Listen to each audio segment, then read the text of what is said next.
Hey everyone, welcome back to the channel. Today we're breaking down the major changes that House of the Dragon Season 2 finale made from George R.R. Martin's book, Fire and Blood. While the show has stayed relatively faithful to the source material, there were some significant deviations in the season finale.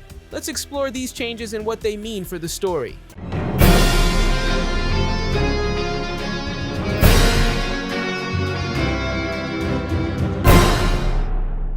Allison's journey to Dragonstone. One of the biggest changes in the season finale is Alicent Hightower's journey to Dragonstone. In Fire and Blood, Rhaenyra and Alicent were never particularly close, and they certainly never attempted to meet secretly to negotiate an end to the war. However, in House of the Dragon, the show has built a deep, albeit strained, friendship between the two women. This change adds emotional depth and complexity to their relationship, making their conflict more poignant. In the show, Rhaenyra travels to King's Landing to meet Alicent, trying to end the war without bloodshed. This never happened in the book, and it's clear that Alicent never reciprocated such attempts. The show even depicts Alicent approaching Rhaenyra to ask for mercy for herself and Helena, and revealing Aemon's plan to leave for the Riverlands. These scenes add layers to Alicent's character, showing her desperation and the human cost of the Targaryen civil war. This makes the conflict feel more personal and intense, but it's a significant departure from the book's narrative, where such negotiations never took place. Jacaerys' disdain for Rhaenyra's new dragon riders. In the season finale, we see Jace Valerian's disdain for Rhaenyra's new dragon riders. He recognizes them as bastards, and seems to feel threatened by their ability to ride dragons.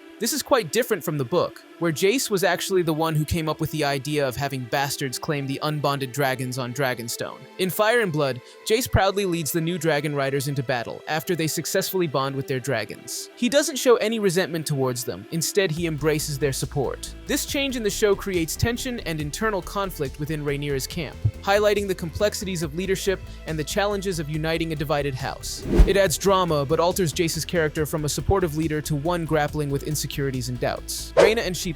Another major change involves Raina Targaryen and the dragon Sheepstealer. In the season finale, Raina is seen searching for and potentially bonding with Sheepstealer, one of the 3 wild dragons in Westeros. In Fire and Blood, Raina never attempts to claim Sheepstealer. Instead, Sheepstealer is claimed by Nettles, a dragon seed girl, right after the sowing of the seeds. The show seems to be setting up Raina to claim Sheepstealer, likely because Nettles hasn't been introduced or perhaps won't be included in the show at all. This change shifts Raina's storyline, giving her a more active role and potentially more screen time as a dragon rider. It also simplifies the narrative by focusing on familiar characters rather than introducing new ones late in the series. However, it alters the original story's dynamic and the diverse backgrounds of the dragon riders. Daemon's visions. Daemon's character arc in the season finale is filled with visions and hallucinations while he's at Harrenhal, brought on by Alice Rivers and the Weirwood Tree. In Fire and Blood, Daemon is not plagued by visions. The book even states that Daemon seemed immune to Alice Rivers' powers. In the show, these visions include significant future events, like the appearance of Daenerys Targaryen,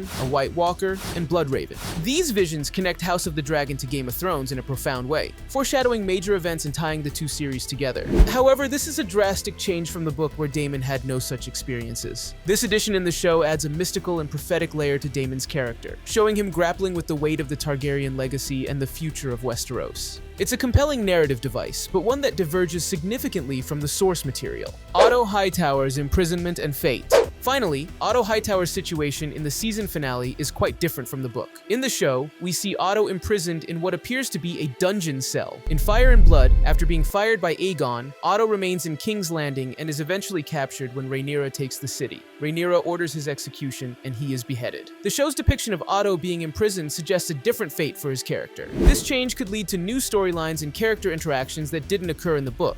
Otto's imprisonment instead of immediate execution might imply he has a more extended role to play in the series, possibly affecting future political dynamics in King's Landing. The House of the Dragon Season 2 finale made some significant changes from George R.R. Martin's Fire and Blood. These changes add depth and complexity to the characters and storylines, but they also diverge from the source material in key ways. From Alicent's journey to Dragonstone and Jace's disdain for the new dragon riders, to Rhaena's quest for Sheepstealer and Daemon's prophetic visions, the show has taken creative liberties to enhance the drama and connect more directly with Game of Thrones. These changes make for compelling television, but they also highlight the differences between the written word and its on-screen adaptation.